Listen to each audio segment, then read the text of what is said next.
Okay, wireless microphone sa ating Bluetooth speaker, ganito lang natin gawin kapag hindi siya aandar, kahit anong on natin. Ayan, bago na yung battery. Kahit ilang palit mo na ng bagong battery, ayaw pa rin umandar. Pero meron naman siyang 3 volts. So, mostly nangyayari to sa mga pag itatambay natin yung Bluetooth microphone natin. Tapos hindi natin tinatanggal yung battery. Nagbubunis siya.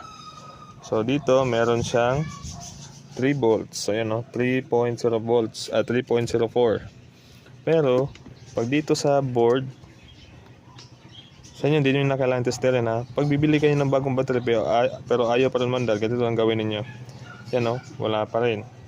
Wala siya, pero kanina meron. Ito yung spring, yung dalawa na to.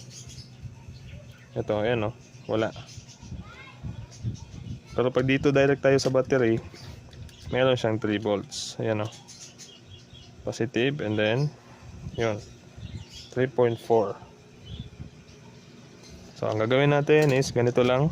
Tatanggalin natin yung battery. Yan. Kung meron kayong paintbrush, mas maganda. I-sub-sub nyo siya sa gas or gasolina ng ating motor or sasakyan. Yung premium or unleaded, wag po diesel na gas. Or mas maganda kasi yung gasoline. Iloblo nyo yung paintbrush, tapos i-brush nyo siya dito, ipasok nyo dyan kasi meron yan siyang case, natabunan kasi yan siya, hindi natin kita. Yan, tapos dito, pag sa tingin nyo may kalawang, kuskusin nyo lang siya, dito brush natin siya. So i-brush ko muna, hanap lang muna ako ng kerosene or gas. Yan po, ito pong ginamit ko, hindi po yan siya alcohol, may toxic po akong nilagay dyan, pero na-erase. So konti lang po yung ilalagay ninyo. Ayan, na-brush ko na siya. At ito, kinuskus ko na din. So, lagyan natin siya ng battery ngayon. Hopefully, gumana na siya.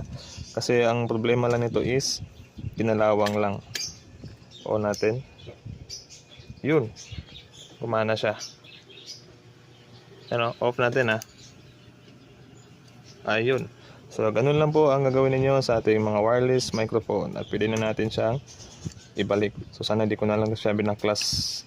So, konti lang. Pag nagbasa kayo ng gas, anong tawag yan sa Tagalog, itaktak nyo siya konti lang na parang magbasa lang yung dulo ng brush, tapos i-brush nyo siya doon sa negative ng ating battery. Ito kasi yung positive, yung may nipple.